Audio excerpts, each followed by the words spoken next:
بسم اللہ الرحمن الرحیم۔ آج کا ہمارا لیکچر ہے فراق گورکھپوری۔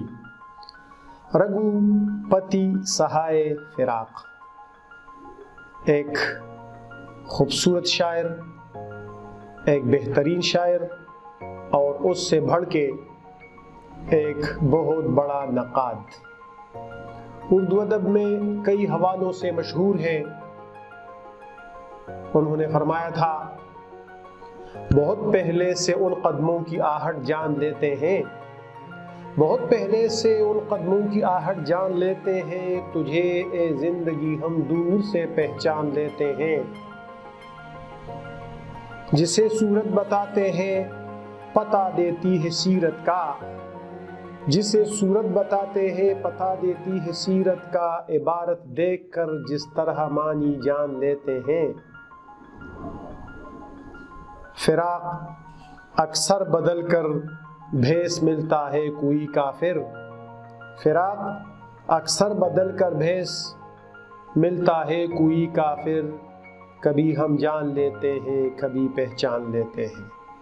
فراق گورکھپوری۔ اس طرح کے پیارے شعر، ایک مدت سے تیری یاد بھی آئی نہ ہمیں، ایک مدت سے تیری یاد بھی آئی نہ ہمیں، اور ہم بھول گئے ہوں تجھے ایسا بھی نہیں، اور ہم بھول گئے ہوں تجھے ایسا بھی نہیں۔ ذرا وصال کے بعد آئینہ تو دیکھ اے دوست، ذرا وصال کے بعد آئینہ تو دیکھ اے دوست، تیرے جمال کی دوشیزگی نکھر آئی۔ فراق گورکھپوری۔ تم مخاطب بھی ہو قریب بھی ہو، تم مخاطب بھی ہو قریب بھی ہو، تم کو دیکھیں کہ تم سے بات کریں۔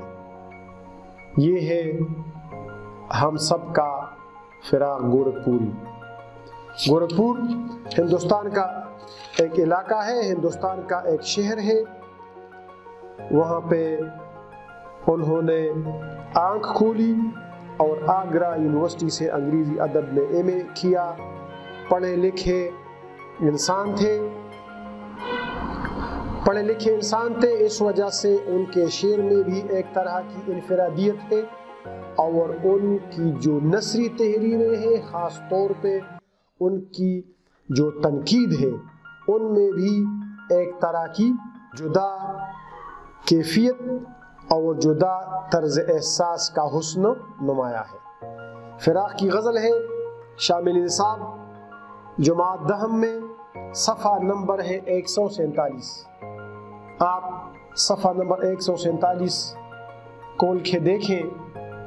شام غم کچھ اس سراپا ناز کی باتیں کرو، بے خودی بڑھتی چلی ہے راز کی باتیں کرو، ہر رگی دل وجد میں آتی رہے دکھتی رہے، یوں ہی اس کے جاؤ بے جا ناز کی باتیں کرو، جو عدم کی جان ہے جو ہے پیام زندگی، اس سکوت راز اس آواز کی باتیں کرو، نام بھی لیتا ہے جس کا ایک جہانی رنگ بو، دوستو اس نوبہار ناز کی باتیں کرو، جو حیات جاویداں ہے جو ہے مرگ ناگہاں، آج کچھ اس ناز اس انداز کی باتیں کرو، عشق بے پرواہ بھی اب کچھ ناشکیبہ ہو چلا، عشق بے پرواہ بھی اب کچھ ناشکیبہ ہو چلا،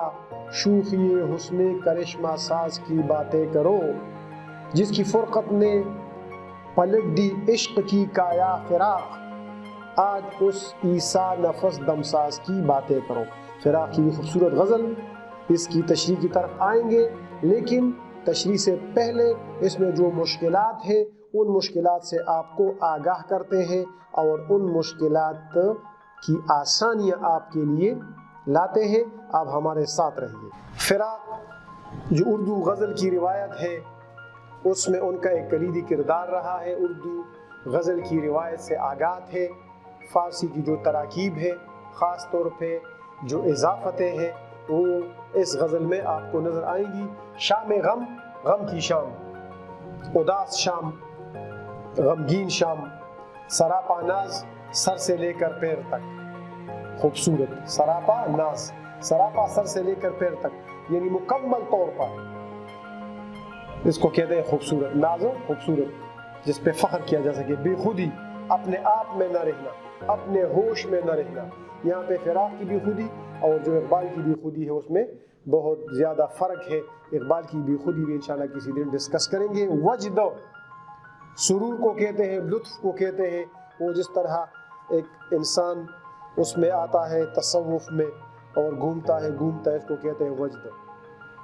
جاؤ بے جا، جائز و ناجائز، عدم نیستی کو کہتے ہیں، نیستی ایک ہستی ہے اور ایک نیستی ہے۔ عدم مینز معدوم ہونا، ختم ہونا، مکمل طور پہ اس دنیا سے چلا جانا۔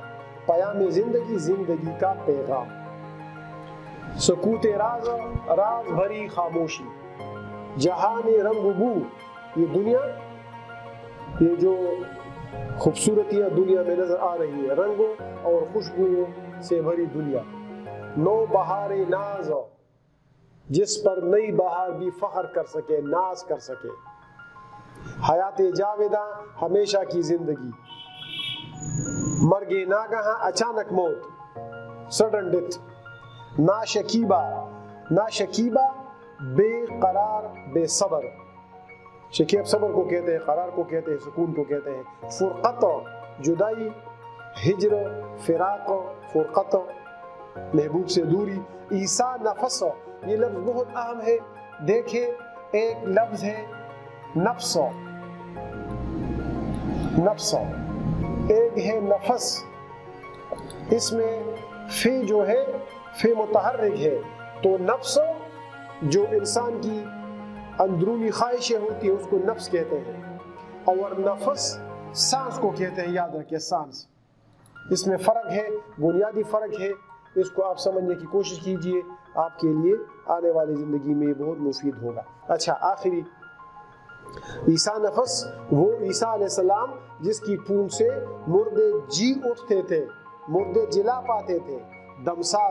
دمساز حوصلہ دینے والے کو کہتے ہیں، حوصلہ بڑھانے والے کو کہتے ہیں، طبیب کو کہتے ہیں، دوست کو کہتے ہیں، اور حوصلہ بڑھانے والے کو دمساز کہتے ہیں۔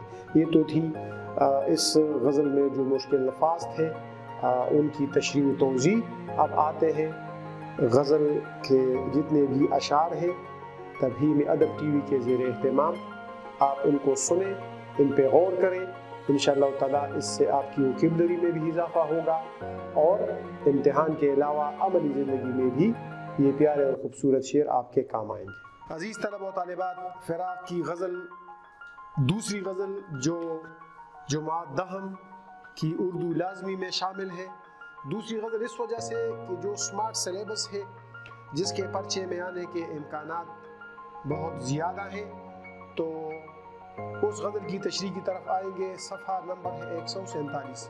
شام غم کچھ اس سراپا ناز کی باتیں کرو، بے خودی بڑھتی چلی ہے راز کی باتیں کرو۔ فراق نے شام غم کو مجسم بنا دیا ہے۔ غم کی شام ہے، محبوب چھوڑ کے چلا گیا ہے، کوئی دوسرا اس کا ہمراز نہیں ہے، کوئی دوسرا اس کا دمساز نہیں ہے، کوئی دوسرا اس کا ایسا ساتھی نہیں ہے جو اس کو تسلی دے، جو اس کو کم از کم یہ کہے کہ جو آج تجھ سے جدا ہے تو کل بہم ہوں گے، کہ آج اگر آپ کا دوست آپ کے پاس نہیں ہے تو آپ حوصلے سے کام لیں، انشاءاللہ کل پرسوں وہ آ جائے گا اور آپ کی شاموں پھر اداسیوں والی شام نہیں ہوگی بلکہ خوشیوں بھری شام بن جائے گی۔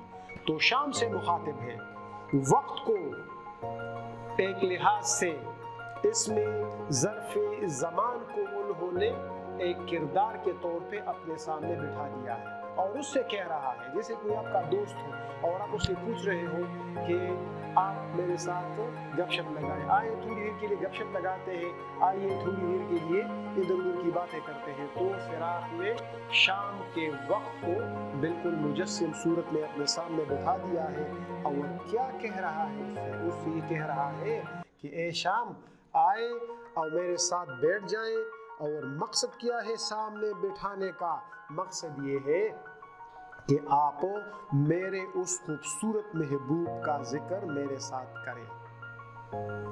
ذکر میرا مجھ سے بہتر ہے کہ اس محفل میں ہے۔ وہ کہتے ہیں ذکر بھی کیا ہے؟ ذکر سے بھی انسان کو بہت زیادہ تسلی ملتی ہے، اس کی باتوں سے، اس کے واقعات سے، اس کی زندگی کی باتوں سے بہت زیادہ دل کو تقویت ملتی ہے۔ تو فراق شام سے کہہ رہے ہیں کہ آئیں اور آپ میرے ساتھ میرے خوبصورت محبوبوں جو سر سے لے کر پیر تک حسن ہی حسن ہے، اس خوبصورت محبوبوں کی باتیں اگر آپ میرے ساتھ کریں گے تو جو مصیبت مجھے لاحق ہے، جو عشق کا مرض مجھے لاحق ہے اور اس کو جدائی نے بہت زیادہ بڑھا دیا ہے، فراق نے اس میں اضافہ کر دیا ہے، اس میں تھوڑی سی کمی واقع ہو جائے گی۔ بے خودی بڑھتی چلی ہے، راز کی باتیں کرو۔ بے خودی یعنی میں اپنے آپ میں نہیں ہوں، میں اپنا ہوش و حواس گنوا بیٹھا ہوں۔ اب اس طرح کی صورتحال میں اے شام غم آپ آئیں اور ہم دونوں راز و نیاز کی باتیں کریں گے۔ اس راز و نیاز کی باتوں میں محبوب زیر غور ہوگا، ہماری اس بحث کا محور محبوب ہوگا، اور وہ پیارا محبوب ہو جو سر سے لے کر پیر تک حسن ہی حسن ہے۔ راز کی باتیں کیوں کر رہا ہے؟ کیونکہ فراق اپنے دل کا راز اور اپنے محبوب کے ساتھ عشق کی باتوں کو کسی اور کے ساتھ شیئر کرنا نہیں چاہتے۔ اس وجہ سے ادھر ادھر کسی راہ چلتے کو فراق نے آواز نہیں دی، ادھر ادھر کسی پڑوسی کو فراق نے آواز نہیں دی کہ آپ آئیں اور میرے ساتھ بیٹھ جائیں اور گپ شپ لگاتے ہیں اس آدمی یا اس انسان کے متعلق، اس محبوب کے متعلق۔ نہیں، فراق شام کو کہہ رہے ہیں کیونکہ اب میں اپنے آپ میں نہیں ہوں، میری بے خودی حد سے زیادہ بڑھ گئی ہے، اب میں مکمل طور پہ اپنا ہوش و حواس گنوا رہا ہوں، تو آپ آئیں اور میرے ساتھ بیٹھ جائیں اے شام، تاکہ محبوب کی باتیں اور محبوب کی ملاقاتیں میرے دل کو تسلی دے دے اور میں واپس خود میں آ جاؤں، میں اپنے ہوش و حواس بحال کروں۔ اس وجہ سے بہت پیارا شعر ہے۔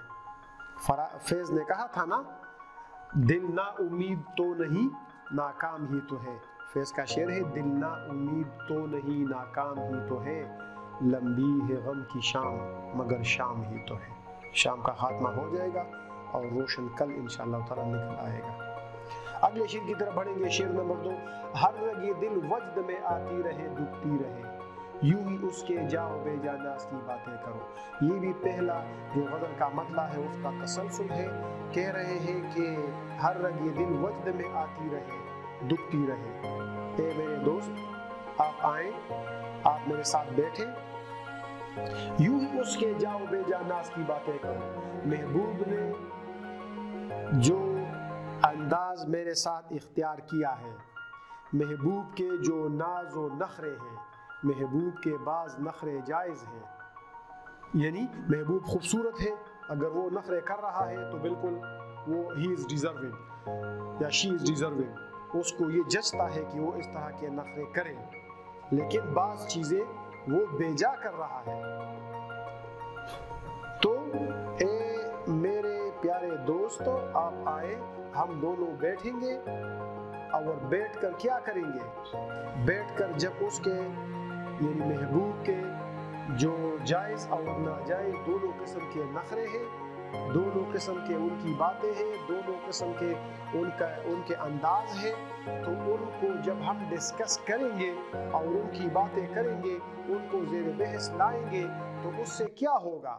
اس سے میرے دل کی ہر رگ رقص میں آئے گی، وجد میں آئے گی، سرور میں آئے گی، جس طرح کوئی نشہ کرتا ہے اور نشے کی کیفیت میں ہوتا ہے تو اس کو کہتے ہیں سرور۔ ایک سرور ہے، ایک سرور ہے، یاد رکھیں، ہاں اس میں بھی فرق کریں۔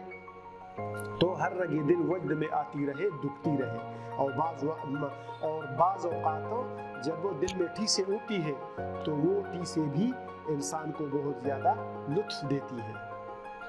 انیس ٹھیس نہ لگ جائے آبگینوں کو، یہ جو ٹھیس آبگینوں کو پہنچتی ہے نا، اس سے بھی کہتے ہیں فراق ہو کہ جب میرے دل کی رگیں وجد میں آتی ہے، دکھتی ہے تو دکھنے کے بعد وجد میں آتی ہے، جب درد میں میرا دل مبتلا ہو جاتا ہے تو میرے دل میں محبوب کے عشق کا درد مجھے اور بھی زیادہ اچھا لگتا ہے۔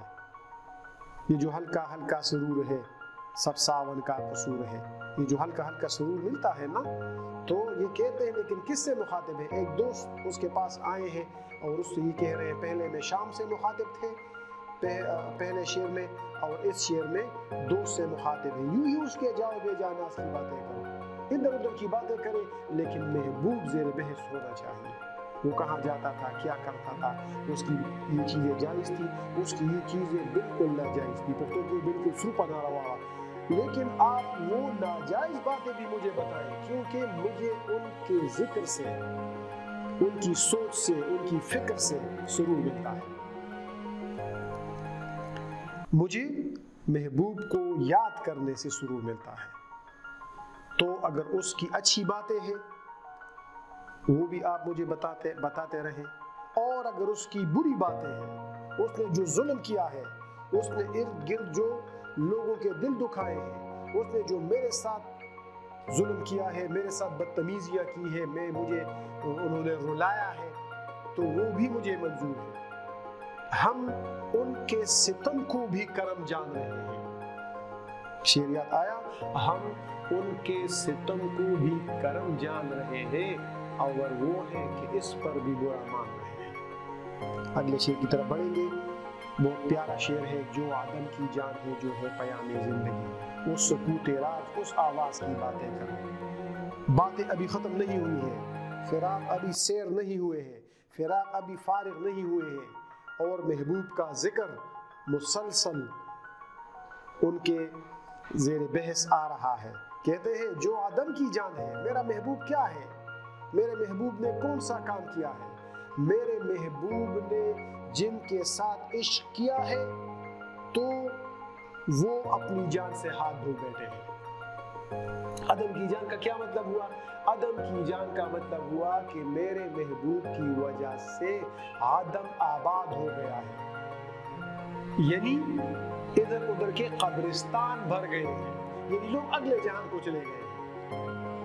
آدم کی جان، آدم کو آباد کرنے میں میرے محبوب نے کلیدی کردار ادا کیا ہے۔ لیکن ایک طرف اگر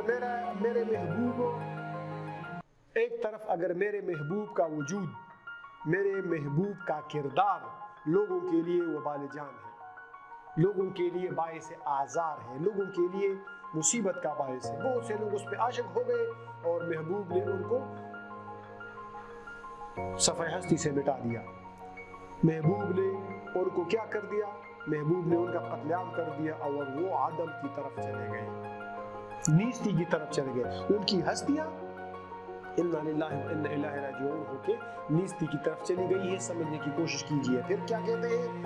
جو ہے پیام زندگی، لیکن بعض لوگوں کے لیے محبوب کی دو صورتیں ہیں، یاد رکھیں۔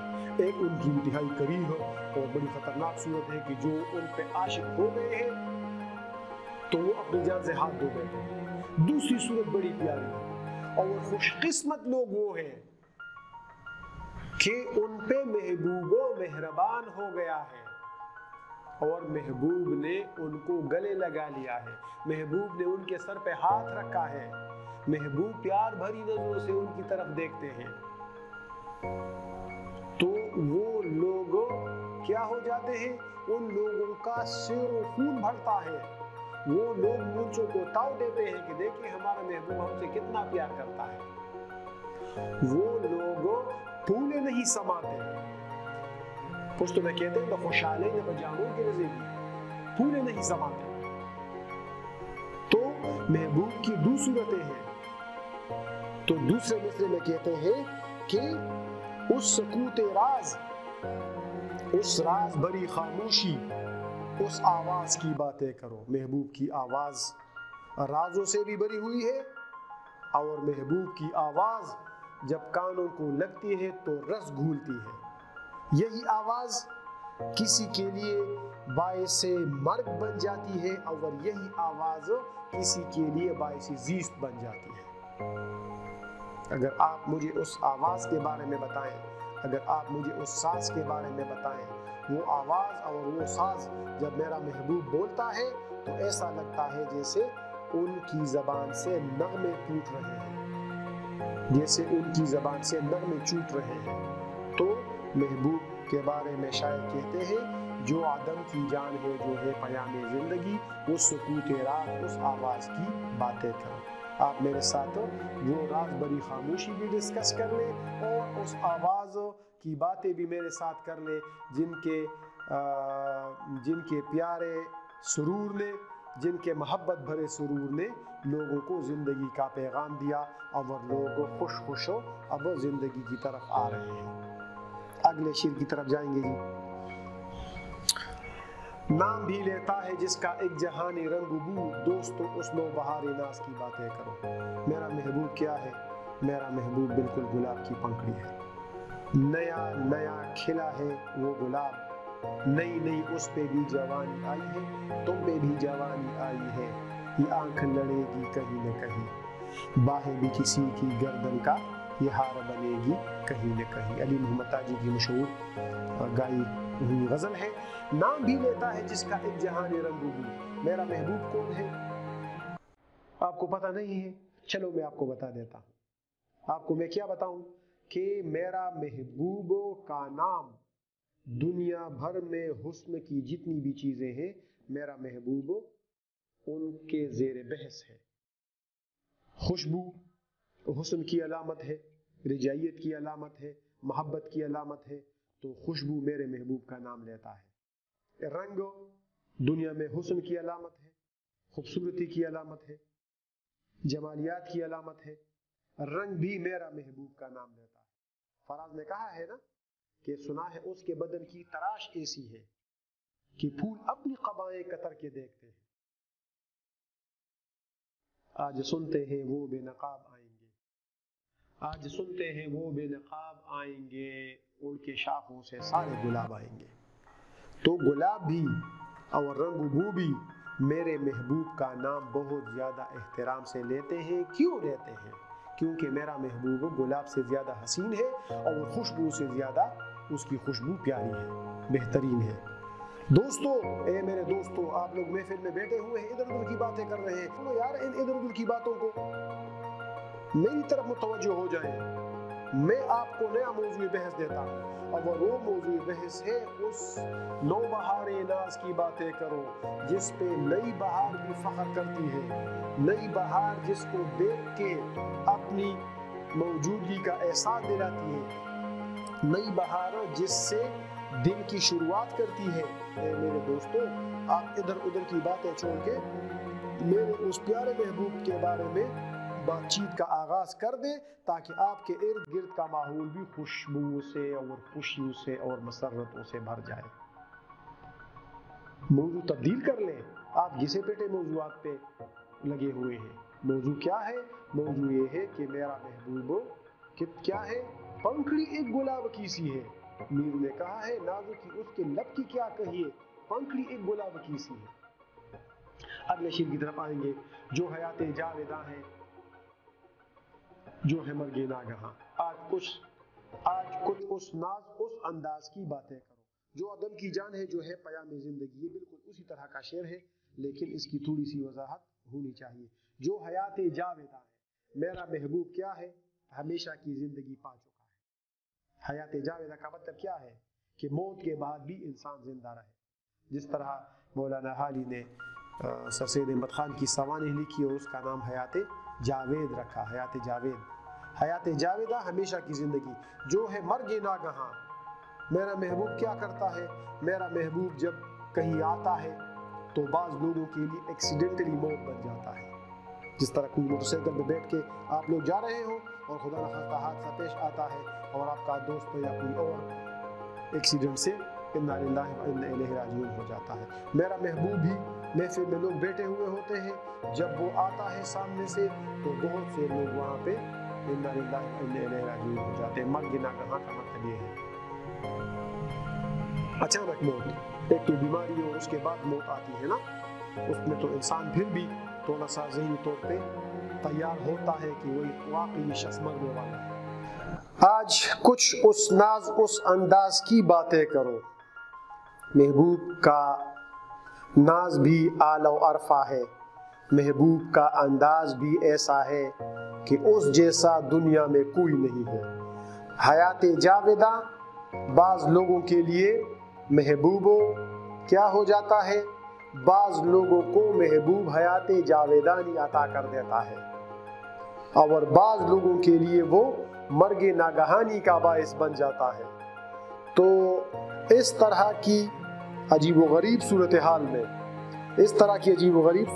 میں جب انسان سوچتا ہے تو وہ کنفیوز ہو جاتا ہے، لیکن فراق کنفیوز نہیں ہے۔ وہ کہتے ہیں، اپنے دوست کو کہہ رہے ہیں، آج کچھ اس ناز اس انداز کی باتیں کرو۔ ناز حیات جاویدہ والوں کے لیے اس کا ناز ہے، اور انداز مرگ ناگہاں کے لیے، مرگ ناگہاں والوں کے لیے جن کی موت یقینی ہوتی ہے، تو ان کا جو انداز ہے وہ ان کے لیے باعث مصیبت بن جاتا ہے۔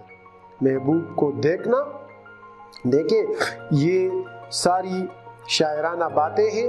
اس طرح نہیں ہے کہ محبوب کا انداز یہ ہے کہ انہوں نے کسی کو پستول اٹھا کے وہ مار رہے ہیں، جس طرح فلموں میں ہوتا ہے اور ہیرو ہوتا ہے اور پتہ نہیں ادھر ادھر لوگ مر رہے ہیں اور لوگ بھاگ رہے ہیں۔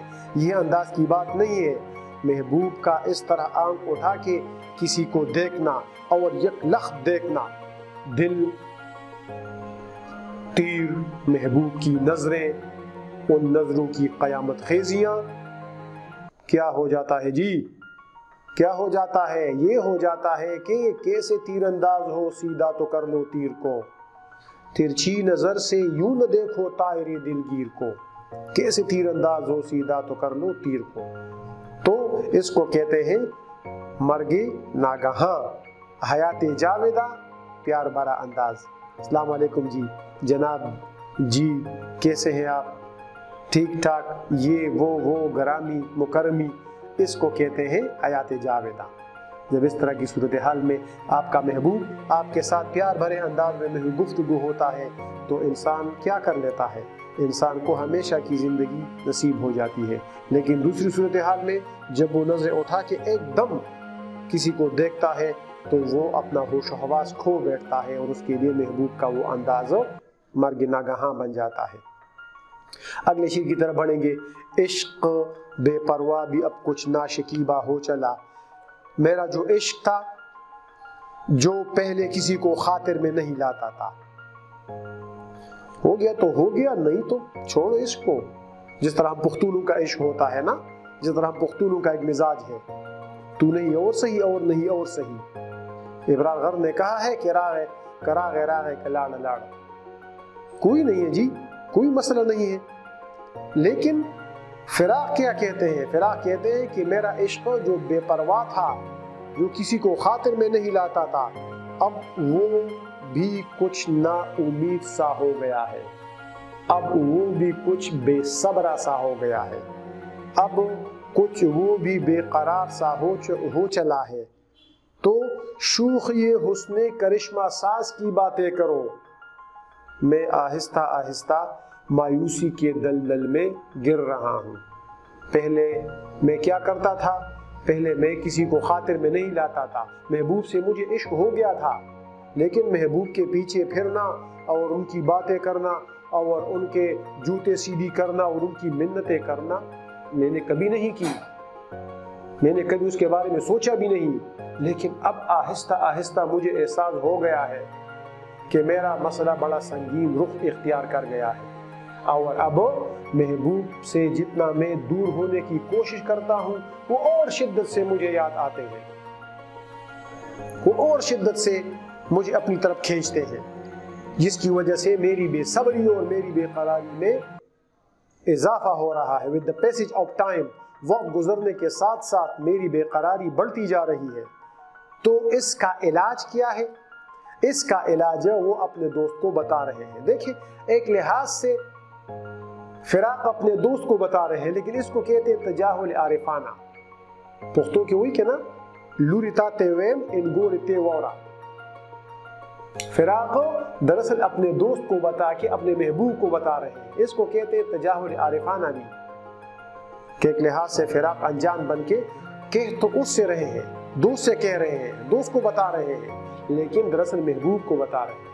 اس شعر میں وہی کیفیت بڑی واضح ہے. وہ کہتے ہیں شوخی حسن کرشمہ ساز کی باتیں کرو، اے میرے دوست، اے میرے دوستو، آج آپ اس حسن کی باتیں کریں جو کرشمے دکھاتا ہے، جو کرامت سے بھرا ہوا ہے.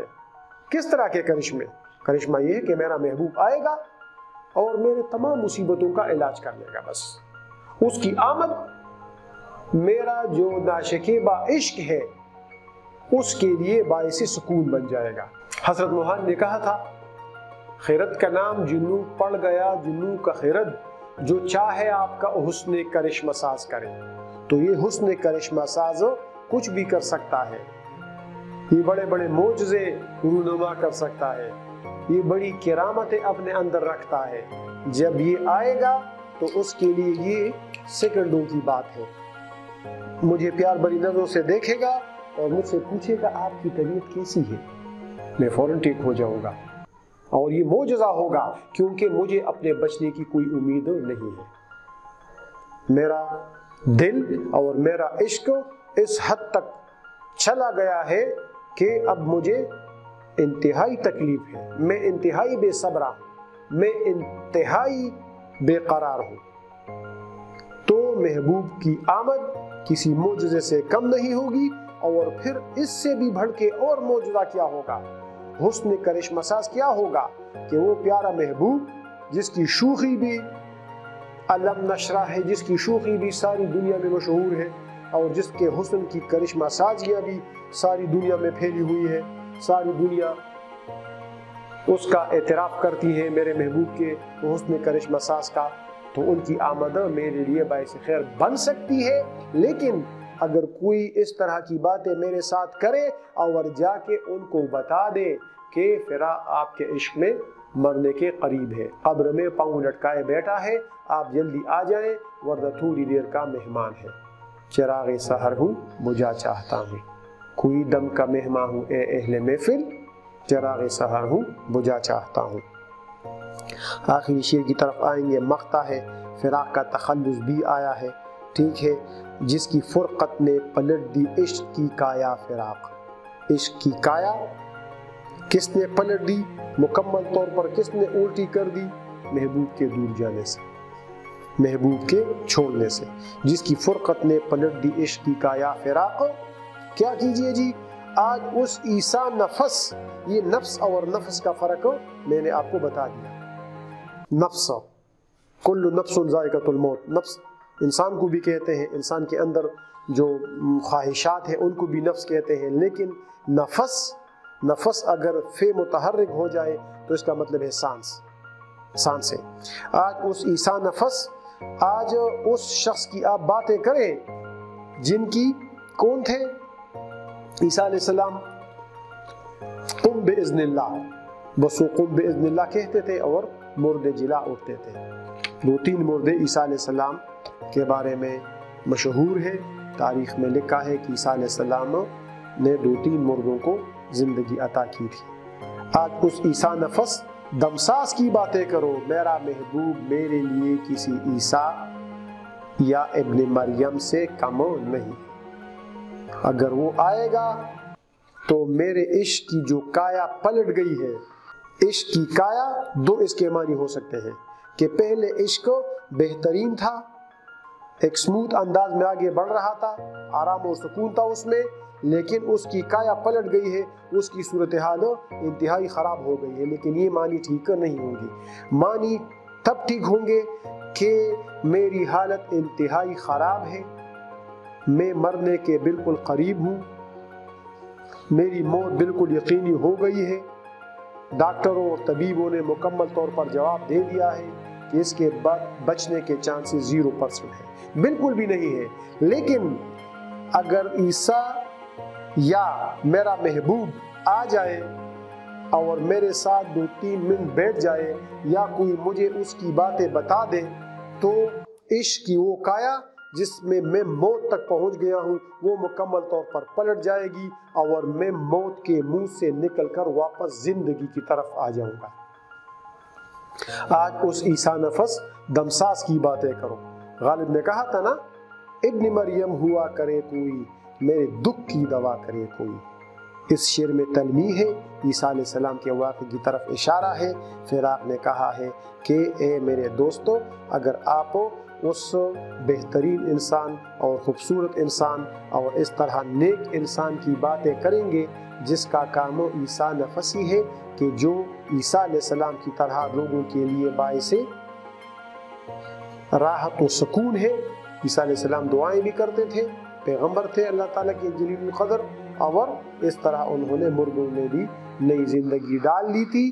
تو اگر آپ اس سے باتیں کریں گے تو ہو سکتا ہے عشق کی کایا مکمل طور پر پلٹ جائے اور میری یہ خراب حالت اور میری یہ بے قراری اور میری یہ شور موت جو ہے، یقینی موت جو ہے، اس کا خاتمہ ہو جائے گا۔ میں دوبارہ جی اٹھوں گا، میں دوبارہ زندگی کی طرف آؤں گا، میں دوبارہ چلنے پھرنے کے قابل ہو جاؤں گا، میں دوبارہ لوگوں کے ساتھ گھل مل جاؤں گا۔ لیکن اس کے لیے عیسیٰ نفس دمساس کی باتیں اور ان کے ساتھ ملاقاتیں جو ہے وہ انتہائی ضروری ہے۔